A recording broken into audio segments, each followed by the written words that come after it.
हाँ तो प्यारे बच्चों, मैं बताने वाला हूँ आज आपको क्लास 9 चैप्टर नंबर होगा 2 जिसका नाम है बहुपद।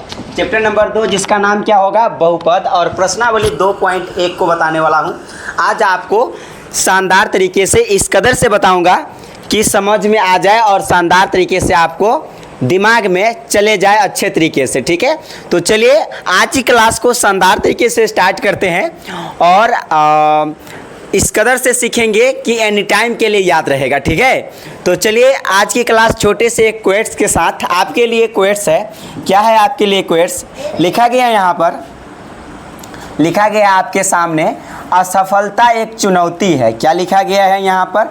असफलता एक चुनौती है, इसे स्वीकार करो। क्या कमी रह गई देखो और सुधार करो। यानी इसे पहले जो बीत गया सो बीत गया नीचे वाला क्लास में। अब यदि आप क्लास 9 में है तो आपको जो भी कमी रह गया पीछे वाला वो आपको सुधार करना है और आगे जो है अच्छे से अच्छे तरीके से सीखना है और अपने मार्क्स यानी कि बोर्ड एग्जाम में जो भी आपका बोर्ड एग्जाम हो उसमें आप अच्छे से अच्छे मार्क्स को गेन करें। तो चलिए एनसीईआरटी बुक होगा। ये कौन सा बुक होगा मेरे दोस्त? एनसीईआरटी बुक होगा। और आपको हम पढ़ाना स्टार्ट करता हूँ और सिखाना स्टार्ट करता हूँ। देखिए एनसीईआरटी बुक होगा आपके पास, एनसीईआरटी बुक होगा दोस्त। ठीक है, एनसीईआरटी बुक क्लास 9। ठीक है, चैप्टर नंबर 2 जिसका नाम होगा बहुपद। आज हम पढ़ने वाले हैं प्रश्नावली 2.1 को। और इससे पहले वाले लेक्चर में हमने बता दिया है कि बहुपद क्या होता है, यह कितने प्रकार का होता है, बहुपद को पहचान कैसे करते हैं। ठीक है, तो इससे पहले वाला लेक्चर नहीं देखा है तो ज़रूर देख लीजिएगा। आपको एगो प्लेलिस्ट बना होगा क्लास 9 एनसीईआरटी बुक। ठीक है, आप वहाँ से जाकर देख सकते हैं। तो चलिए यहाँ पर क्या लिखा गया है शानदार तरीके से देखते हैं। क्वेश्चंस को पढ़ते हैं, एक एक करके सॉल्व करना स्टार्ट करते हैं। ठीक है, तो चलिए क्वेश्चंस आपके सामने हैं। यहाँ पर क्वेश्चंस क्या है पढ़िए। पहला क्वेश्चंस है, निम्नलिखित व्यंजकों व्यंजकों में से कौन कौन एक चर में बहुपद है। यानी एक चर कहने कौन कौन एक चर में बहुपद कहने का मतलब है, एक चर कहने का मतलब है कि ये पूरा के अंदर ये एक बहुपद है तो या तो x रहेगा तो x ही अकेला रहना चाहिए और y रहेगा तो y ही अकेला रहना चाहिए, t रहेगा तो t ही अकेला रहना चाहिए। इसलिए वो हुआ एक चर में। यानी एक चर कहने का मतलब x है तो x, y है तो y रहना चाहिए, वो हुआ एक चर वाला। ठीक है, चलिए यहाँ पर हम समझ लेते हैं। तो एक चर में बहुपद है और कौन नहीं है, कारण के साथ अपने उत्तर दीजिए। ठीक है, देखिए पहला एक चर में पहली बात, पहला देखिए कि एक चर वाला है या दो चर वाला है।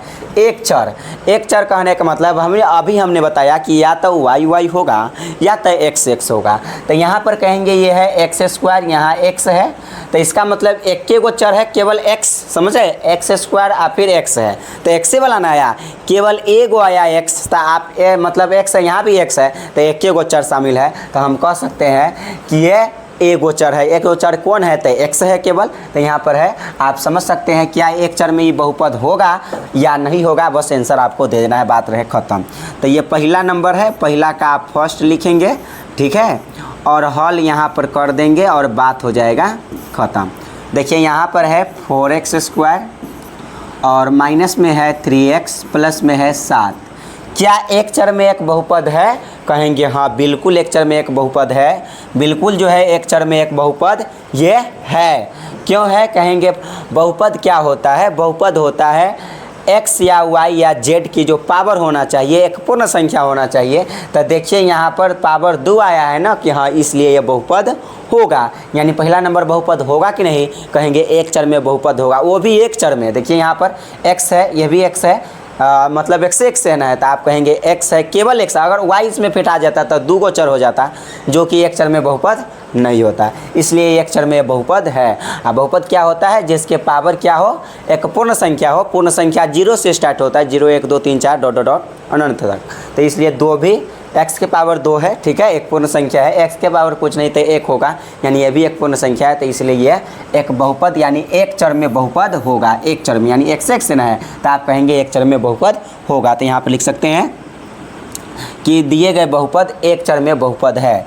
यानी जो दिया गया जो बहुपद है एक चर में बहुपद है। तो यहाँ पर लिखेंगे दिए गए दिए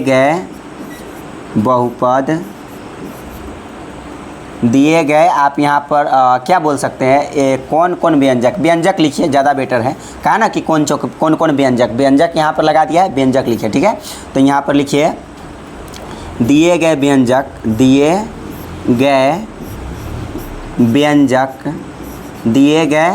व्यंजक में एक चर में बहुपद है। दिए गए व्यंजक एक चर में बहुपद है, एक चर में बहुपद है,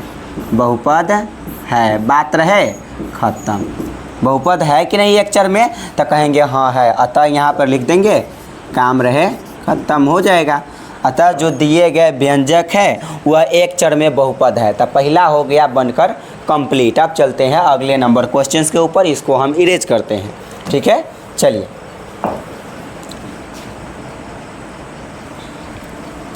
अगले नंबर क्वेश्चन से सेकेंड को देखिएगा। यहाँ पर कहा y² प्लस √2 क्या एक बहुपद है, कहेंगे हाँ बिल्कुल बहुपद है। देखिए यहाँ y के पावर क्या है, हमने बोला ना कि x y के पावर एक पूर्ण संख्या होगा तो बहुपद होगा। पूर्ण संख्या 0 1 2 3 4 ... अनंत तक होता है। तो देखिए यहाँ y के पावर 2 है, यानी 2 क्या है, एक पूर्ण संख्या है, इसलिए आप कह सकते हैं। और वो भी क्या है, केवल y है, तो एक ही चर हुआ ना, इसलिए एक चर में एक बहुपद है। तो आप लिख दीजिए एक चर में बहुपद है। आप सिर्फ इतना लिख दीजिए, एक चर में बहुपद है, बात रहे ख़त्म। एक चर में बहुपद है, एक चर में बहुपद है, हो गया आंसर, ठीक है। ये भी आप जो है बन गया, ये भी बन गया, ऐसे पहला भी बन गया, ठीक है। अब चलते हैं अगले क्वेश्चंस के ऊपर। अगले क्वेश्चंस को देखिए ज़रा ध्यान से। अगला क्वेश्चंस बोले तो ये है थर्ड नंबर क्वेश्चंस। कौन सा क्वेश्चंस होगा, तो क्वेश्चंस आपके पास होने वाला है थर्ड नंबर, इसको भी आप बनाइए। थर्ड नंबर क्वेश्चंस है 3√T, ठीक है, और प्लस है T√2, ठीक है। इसको देखिए कैसे आप समझिएगा। देखिए दोस्त, ये जो होता है ना, ये रूट के अंदर t है, और रूट के अंदर x y z या t u भी कुछ भी आ जाएगा तो रूट के अंदर वाला बहुपद नहीं होगा, रूट के अंदर वाला बहुपद नहीं होगा। सिंपल सी मतलब है। देखिए ये √t है, √t को आप क्या लिख सकते हैं, यहाँ देखिए 3√t है, और √t को लिख सकते हैं t के पावर 1/2। रूट के मतलब होता है 1/2, t के पावर 1/2 लिख सकते हैं, क्योंकि रूट का मतलब होता है 1/2। 1/2 एक पूर्ण संख्या है, कहेंगे नहीं है, इसलिए ये बहुपद होगा, तो कहेंगे इसलिए बहुपद नहीं होगा। तो यहाँ पर लिख दीजिए एक चर में बहुपद नहीं है। यहाँ पर लिख दीजिए आप एक चर में बहुपद नहीं है, इतना ही लिख देंगे, काम 35। एक चर में बहुपद नहीं है, बात रहे ख़त्म, ठीक है। चलिए ये बन गया। अब तीसरा बन गया। अब चौथे नंबर क्वेश्चंस को देखिए। चौथे नंबर में क्या कहा है उसको थोड़ा सा ध्यान दीजिए। इसको इरेज कर देते हैं और चौथा देखेंगे आप ध्यानपूर्वक से। ये चौथा आपके सामने रहा, ठीक है। चौथे नंबर को क्या है, y है और प्लस है 2/y।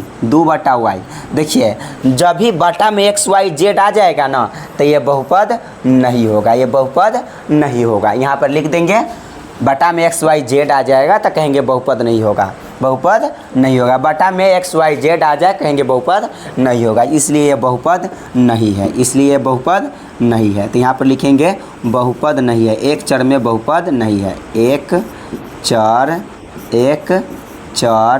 में बहुपद, एक चर में क्या बहुपद है ही नहीं, यानी बटा में x y आ गया तो कहेंगे बहुपद नहीं है, बहुपद नहीं है, बात रहे ख़त्म, ठीक है। ये भी बन गया। अब चलिए क्वेश्चन नंबर 4 बन गया। तो अब देखेंगे 5 नंबर क्वेश्चंस क्या है वो देखेंगे, ठीक है। तो 5 नंबर क्वेश्चंस को आप देखेंगे ज़रा ध्यान से। यहाँ पर हॉल लिख देंगे और यहाँ पर आप बनाना स्टार्ट कर देंगे। कितना है, तो है यहाँ पर x के पावर 10 और प्लस y के पावर 3 और प्लस t के पावर 50। देखिए ये बहुपद है, लेकिन एक चर में बहुपद नहीं है। लेकिन क्वेश्चंस क्या कर रहा है, एक चर में। देखिए x भी है, y भी है, t है, तो 3 गो चर हो गया। x है, y है, t है, अलग अलग ना गया, तो ये 3 गो चर हो गया। हमको कह रहा है एक चर में बहुपद, तो लिख देंगे एक चर में बहुपद नहीं है, एक चर में बहुपद नहीं है। तो यहाँ पर लिख देंगे एक चर में बहुपद नहीं है, एक चर में बहुपद नहीं है, एक चर में बहुपद नहीं है, बात रहे खत्म। ठीक है, इसको आप ऐसे बना सकते हैं। तो ये भी बन गया, ये भी बन गया, मतलब पहला हो गया सारा का सारा कंप्लीट। अब चलते हैं हम दूसरे नंबर क्वेश्चंस के ऊपर। ठीक है, तो दूसरा नंबर क्वेश्चंस क्या है उसको थोड़ा सा आप ध्यान से देखेंगे। चलिए, तो क्वेश्चन नंबर 2 है आपके सामने। निम्नलिखित में प्रत्येक में एक्स स्क्वायर का गुणांक लिखिए। एक्स स्क्वायर का गुणांक लिखना है। एक्स स्क्वायर गुणांक कहने का मतलब कैसे लिखेंगे? तो क्या फर्स्ट लिखिए, फर्स्ट है क्या? तो यहाँ फर्स्ट का आप हॉल लिख दीजिएगा और बनाना स्टार्ट कर दीजिएगा। क्या है? तो 2 है प्लस में एक्स स्क्वायर है प्लस में एक्स है। देखिए, इसको हम आसान तरीके से आप बना सकते हैं, डजंट मैटर। एक्स स्क्वायर का गुणांक लिखने कहने का मतलब है कि एक्स स्क्वायर के बगल में जो संख्या होगा या जो चीज़ होगा उसको लिख देना है, बात खत्म। देखिए, यहाँ एक्स स्क्वायर के बगल में कुछ नहीं है, इसका मतलब एक छुपा हुआ है। इसका मतलब क्या छुपा हुआ है मेरे दोस्त? आप कहिएगा एक छुपा हुआ है। इसलिए एक्स स्क्वायर का गुणांक इसमें कितना हो जाएगा? तो इसमें एक्स स्क्वायर का गुणांक हो जाएगा। अतः यहाँ पर लिख सकते हैं एक्स स्क्वायर का गुणांक, एक्स स्क्वायर का गुणांक कितना होगा? इसमें गुणांक, तो आप कहेंगे एक्स स्क्वायर का गुणांक बराबर हो जाएगा, एक्स स्क्वायर के बगल में कुछ नहीं है तो एक है। हमने बोला गुणांक कहने का मतलब है एक्स स्क्वायर के बगल वाला जो भी संख्या होगा वो आंसर हो जाएगा। तो पहला नंबर में है 2 + एक्स स्क्वायर प्लस एक्स, तो कहेंगे एक्स स्क्वायर के बगल में कुछ भी नहीं है, इसका मतलब एक है, तो कहेंगे इसका गुणांक कितना है? तो गुणांक 1 होगा, बात रहे खत्म। समझ रहे? बात रहे खत्म। उसी प्रकार से यहाँ पर हम दूसरा को देखेंगे तो दूसरे नंबर क्वेश्चंस को आप कैसे बनाए? पहला बन गया। अगर आप दूसरे नंबर क्वेश्चंस को बनाइएगा तो दूसरे नंबर पर क्या है मेरे दोस्त? यहाँ पर माइनस है, एक्स स्क्वायर है और प्लस में कितना है? तो प्लस में यहाँ पर एक्स क्यूब है, प्लस में एक्स क्यूब है। तो कहेंगे एक्स स्क्वायर का गुणांक कितना है? इसके बगल में कुछ नहीं तो एक होगा, एक होगा। ठीक है, एक होगा। आपको पता है मेरे दोस्त कि माइनस को छोड़ते नहीं है, माइनस यहाँ पर लिखाता है। सब को छोड़ सकते हैं लेकिन माइनस को नहीं छोड़ सकते हैं, यानी कि यहाँ पर कितना हो जाएगा? -1। यानी एक्स स्क्वायर के बगल में कुछ नहीं तो एक होगा लेकिन माइनस के साथ, इसलिए यहाँ पर कितना हो जाएगा? -1। ये आपका क्या हो गया मेरे दोस्त? आंसर हो गया। ठीक है, ये आपका आंसर हो गया। ये बन गया 2 के सेकंड बन गया। अब 2 के थर्ड नंबर क्वेश्चंस को देखिए। 2 के थर्ड नंबर क्वेश्चंस क्या है उसको थोड़ा सा ध्यान से देखेंगे। यहाँ पर तो थर्ड है यहाँ पर π/2 एक्स स्क्वायर और प्लस में एक्स। तो एक्स स्क्वायर के बगल वाला जो होगा वो आंसर डायरेक्ट लिख देते हैं आंसर। एक्स स्क्वायर के बगल वाला क्या है? π/2, यही है, यही हो जाएगा आंसर, बात रहे खत्म। चलिए, उसी प्रकार से यदि हम चौथा को हल करेंगे, चौथा यहाँ पर है तो चौथा क्या है? √2 और यहाँ पर x और प्लस में 1। देखिए, ये रूट से मतलब नहीं है, हमको x से मतलब है। x के पावर क्या यहाँ पर, लेकिन हमको क्या करा है? एक्स स्क्वायर का गुणांक लिखने के लिए कह रहा है। क्वेश्चन क्या है? एक्स स्क्वायर का गुणांक। तो देखिए एक्स स्क्वायर है, इसमें है ही नहीं, तो यानी एक्स स्क्वायर का गुणांक क्या हो जाएगा? इसमें 0 हो जाएगा, यही आंसर, बात रहे खत्म, बात रहे खत्म। यानी एक्स स्क्वायर इसमें है ही नहीं तो गुणांक क्या होगा? 0 होगा, हो गया, बात खत्म। ठीक है, तो अब आगे चलेंगे। अगले क्वेश्चन क्या है? 3 नंबर क्वेश्चन को देखिए। 35 घात के द्विपद का और 100 घात के एक पदी का एक एक उदाहरण दीजिए। बहुत ही आसान क्वेश्चन है। देखिए 3 नंबर लिखिए और यहाँ पर आप हॉल लिखिए। ठीक है, आप आराम से जो है बना सकते हैं। कह रहा है 35 घात वाले, घात कहने का मतलब है 35 घात कहने का मतलब है एक्स वाई अगर कुछ भी लिखेंगे तो उसके ऊपर पावर क्या होना चाहिए?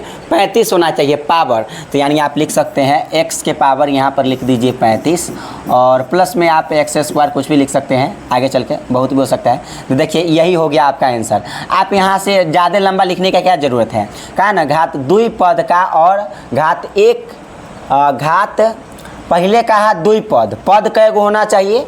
2 पद होना चाहिए। यहाँ पर देखिए 35 घात के 2 पद का एक उदाहरण देना है। ठीक है, 35 घात के 2 पद, तो आप बोल सकते हैं x के पावर 35 और प्लस लिख सकते हैं यहाँ पर, प्लस लिख सकते हैं यहाँ पर 2x स्क्वायर, या आप यहाँ पर लिख सकते हैं, यहाँ पर लिख सकते हैं 100 या 50, कुछ भी लिख सकते हैं, डजेंट मैटर। लेकिन पद कैगो होना चाहिए? 2 पद होना चाहिए। कैगो पद होना चाहिए? 2। तो एगो पदी हो गया, एगो पदी हो गया, बात रहे खत्म। एगो हम x के पावर 35 डाल दिए, हो गया 35 घात। तो एक तो उदाहरण ये हो गया। ठीक है, एक आंसर हो गया। ठीक है, दूसरा आंसर क्या होगा? और यहाँ पर कहा 100 घात के एक पदी का, एक पदी कहने का मतलब है कि यहाँ पर दो पद नहीं होने वाला है, एक पद होने वाला है। तो आप लिख सकते हैं 100 घात लेकिन होना चाहिए। यदि ये मान लीजिए कि एक आंसर हो गया और आप यहाँ पर लिखेंगे और है तो हम भी और दे देते हैं, और कहा ना तो और हम भी 100 घात के एक ही पद होना चाहिए, उसका एक उदाहरण देना है। तो कहेंगे यदि हम लिखते हैं 2x के पावर 100, यही हो गया आपका आंसर। और आंसर में कुछ भी हो सकता है, यहाँ 100x के पावर मतलब x के पावर आप 100 लिख सकते हैं, y के पावर 100 लिख सकते हैं, डजेंट मैटर। लेकिन यहाँ पर होना चाहिए कितना, एगो पद होना चाहिए। कितने पद होना चाहिए मेरे दोस्त, यहाँ पर एक पद होना चाहिए। इसलिए कितने पद है, अकेला पद है ना, एक पद कह रहा है, इसलिए एक आंसर जो है ये हो गया। चलिए तो 3 नंबर भी बन गया। आप चलते हैं अगले क्वेश्चन के ऊपर। तो अगले क्वेश्चन क्या है, ध्यान से समझेंगे।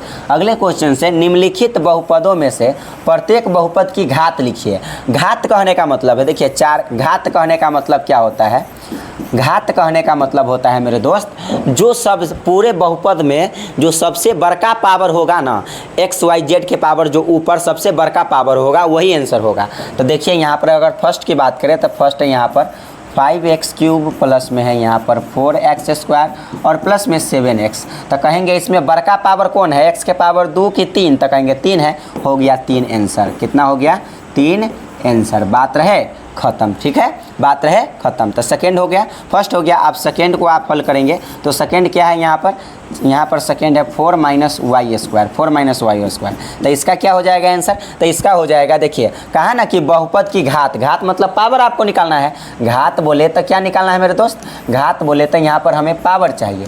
तो पावर चाहिए, तो पावर है क्या यहाँ पर, पावर यहाँ y के पावर क्या है, 2 है। तो लिख दीजिए यहाँ पर 2 हो गया आपके पास आंसर। बात रहे ख़त्म। मतलब y के पावर 2 ही मिला ना, मैक्सिमम पावर, यानी इन सब में जो बड़का पावर होगा वही। तो इस सब में बड़का पावर कौन है, y के पावर 2 ये ना होगा, यही है बड़ा पावर, सिंपल सी मतलब है।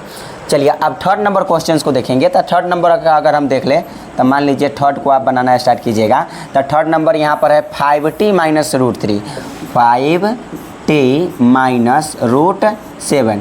इसका क्या हो जाएगा आंसर, घात कहने का मतलब है पावर। तो देखिए t के पावर कुछ नहीं, इसका मतलब 1 है, यानी इसका आंसर कितना हो जाएगा, 1 हो जाएगा। बात रहे ख़त्म, समझ रहे हैं। अब चलिए ये बन गया। उसके बाद यहाँ पर इसको देखिए, इसको देखेंगे तो 3 नंबर में क्या हो जाएगा, 3 नंबर में क्या हो जाएगा मेरे दोस्त, यहाँ पर थर्ड नंबर में 4 नंबर में।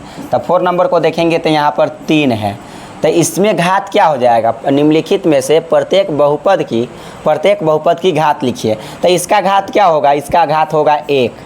कितना हो जाएगा, 3 के पावर कुछ नहीं है तो आप 1 मान लेंगे, यानी इसका घात कितना हो जाएगा 1। 3 के पावर कुछ नहीं तो 1 मान लेंगे, यानी घात कितना हो जाएगा 1। आंसर हो गया कंप्लीट। तो ये सब के सब बन गया। अब चलेंगे क्वेश्चन नंबर अगले नंबर क्वेश्चन यहाँ पर क्या है, ध्यान देंगे।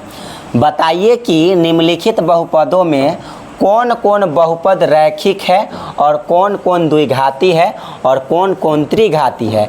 रैखिक कहने का मतलब है मेरे दोस्त कि x के पावर 1 आना चाहिए। द्विघाती कहने का मतलब है x के पावर या y के पावर या t कुछ भी के पावर क्या होना चाहिए, 2 होना चाहिए। और त्रिघाती कहने का मतलब है पावर क्या होना चाहिए, 3 होना चाहिए। आप आराम से इसको पहचान सकते हैं। रैखिक कहने का मतलब है पावर 1, द्विघाती कहने का मतलब है पावर 2 और त्रिघाती कहने का मतलब है पावर 3। तो देखिए आराम से आप इसको बना सकते हैं। तो 5 के फर्स्ट है, इसको आप बनाइएगा। बताइए तो यहाँ पर कहेंगे ये क्या घात है, x² है और प्लस में x है। तो कहेंगे ये इसका आंसर क्या हो जाएगा, ये द्विघाती बहुपद है। कौन सा बहुपद है, x के पावर 2 आ गया ना, इसलिए द्विघाती बहुपद है। द्विघाती बहुपद, कौन सा बहुपद, द्विघाती बहुपद हो गया आंसर, ठीक है। अब सेकेंड को देखेंगे तो आप इसी प्रकार से बना लेंगे। तो सेकेंड को अभी आप सेकेंड लिखिएगा और आंसर लिख दीजिएगा। ये कौन सा बहुपद होगा, त्रिघाती होगा। तो यहाँ पर लिख देना आप सेकेंड नंबर हल करके त्रिघाती बहुपद। और ये कौन सा बहुपद होगा, मैं आपको बता देता हूँ फास्ट में। ये कौन सा बहुपद होगा, तो आप यहाँ पर लिख लेना, ये पावर 2 है ना, तो कहेंगे ये थर्ड नंबर में जो होगा, ये कौन सा, ये थर्ड नंबर में जो होगा ये त्रिघाती बहुपद होगा। कौन सा होगा, त्रिघाती बहुपद होगा। सिंपल सी मतलब है। पावर, 1 मिनट, एक मिनट यहाँ पर ध्यान दीजिएगा, ये यहाँ पर पावर 3 है तो ये ना हो गया त्रिघाती बहुपद। ये कौन सा बहुपद होगा, ये त्रिघाती बहुपद होगा। और यहाँ पावर 2 है तो द्विघाती बहुपद होगा। और यहाँ पावर x के पावर कुछ नहीं है तो 1 होगा, तो 1 होगा तो यहाँ पर हो जाएगा ये रैखिक बहुपद होगा, समझ रहे हैं। और यहाँ पर भी पावर कुछ नहीं है, इसका मतलब 1 होगा। इसका मतलब क्या होगा, 3t के पावर कुछ नहीं तो 1 होगा, तो ये होगा एक घाती बहुपद। एक घाती बहुपद नहीं बोलेंगे तो रैखिक बहुपद बोल देंगे। पावर 1 है मतलब रैखिक बहुपद, पावर 1 होगा मतलब रैखिक बहुपद।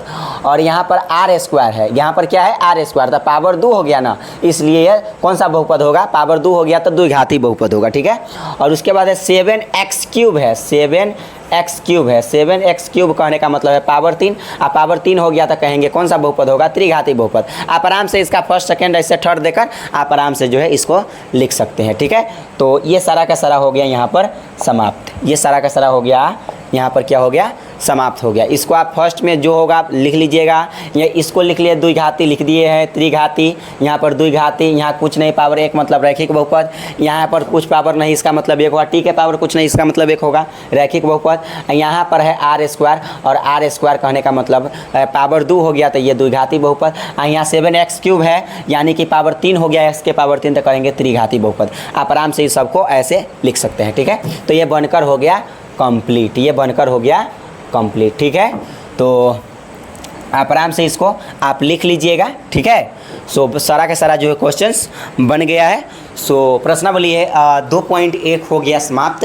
सो फिर मिलते हैं अगले वीडियो में प्रश्नावली 2.2 के साथ, ओके। तो जब तक आप लोग पढ़िए अच्छे से, ओके।